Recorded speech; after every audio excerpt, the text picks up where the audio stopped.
Fala pessoal, beleza? Eu sou Heloísa, professora em engenharia civil, e hoje nós vamos falar sobre isostática, que eu sei que é um assunto que todo mundo gosta bastante. Eu acho isso porque eu gosto muito desse assunto, gosto de falar de isostática, gosto de falar de concreto. Então eu imagino que a maioria das pessoas gostem também, né? Já que é o que a gente mais vê na faculdade de engenharia civil aqui no Brasil, são estruturas isostáticas e peristáticas, né? Cálculos estruturais no geral, é o que a gente mais vê nas faculdades brasileiras de engenharia civil. Bem, então é sobre isso que a gente vai falar. Lembrando que eu vou fazer toda uma playlist pegando bem do início, essa é a nossa primeira aula, pegando bem do início até a resolução de questões de viga, de pórtico. Então eu quero que vocês fiquem acompanhando, porque sempre eu vou estar postando aqui vídeos novos desse assunto de isostática, tá? Pra gente fazer um curso aí bem bacana. Então vamos iniciar aqui falando sobre esses conceitos básicos da isostática. E não se esqueçam de se inscrever aí no canal para vocês receberem, né, todos os vídeos que eu postar aqui nessa playlist. E também vai ter vídeos de matemática, então fiquem ligados aí. E ativem o sininho. Bem, aí a gente vai falar... o que é que a gente vê inicialmente quando a gente pensa em isostática? A gente vê normalmente uma viga, né? Que está biapoiada e tem algumas cargas sobre ela. E essas cargas são de três tipos. Uma carga concentrada, a distribuída, que pode ser de dois tipos, que pode ser retangular ou triangular. Então, basicamente, são esses três tipos de carga que a gente vai ver. Sendo que essa concentrada aqui pode estar inclinada, as outras também podem estar inclinadas, mas isso a gente vai ver mais para frente. Então, esses são os três tipos: a carga concentrada, a carga distribuída e a carga triangular. Além disso, né, tem os apoios, que às vezes a gente fica sem saber o que são os apoios. E aqui embaixo eu coloco o que são esses apoios, né? O que é que eles representam. Bem, a gente tem apoio simples, apoio duplo e engaste. E o que é que isso quer dizer? O apoio simples, se vocês perceberem aqui, eu coloquei duas bolinhas para dar ideia de movimento, porque o apoio simples ele vai restringir o movimento apenas em uma direção. E nesse caso aqui, vai ser na direção vertical, tá bom? Vai ser sempre perpendicular a essa linha aqui, ó. Então, vai ser sempre perpendicular a essa reta. No caso, no caso desse apoio, do jeito que ele está aqui, ele vai restringir o movimento vertical. Mas o horizontal aqui, ele não vai restringir. Já o apoio duplo vai restringir tanto o horizontal quanto o vertical. Então, aqui no apoio duplo, nós vamos ter duas incógnitas.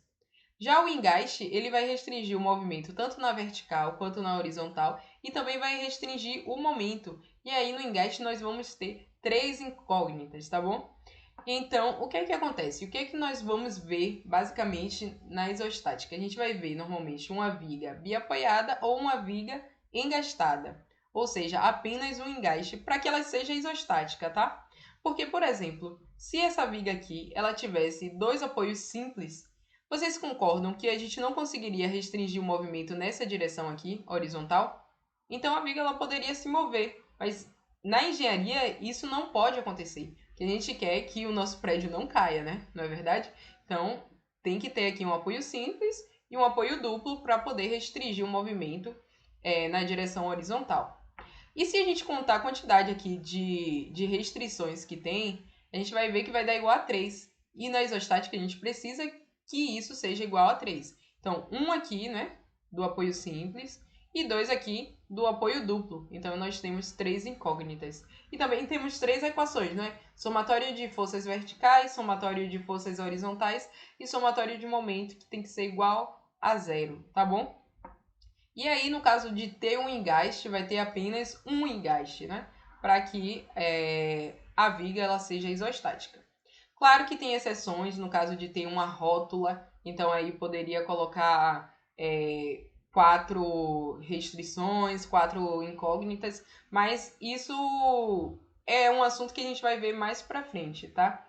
Normalmente, na isostática, a gente vai ver assim, três incógnitas, tá bom? No caso de colocar uma rótula, aí a conversa já pode ser modificada.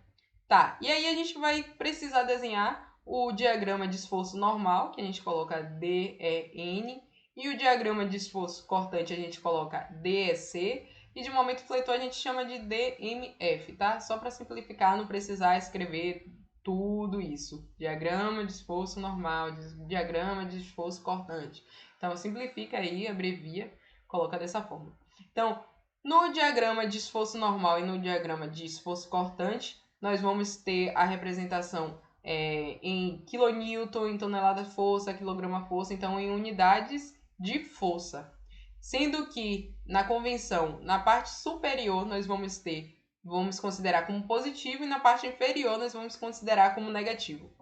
No diagrama de momento fletor, as unidades são kilonewton vezes metro, toneladas força vezes metro, quilogramas força vezes metro. Então, é a unidade de força vezes uma unidade de comprimento, tá?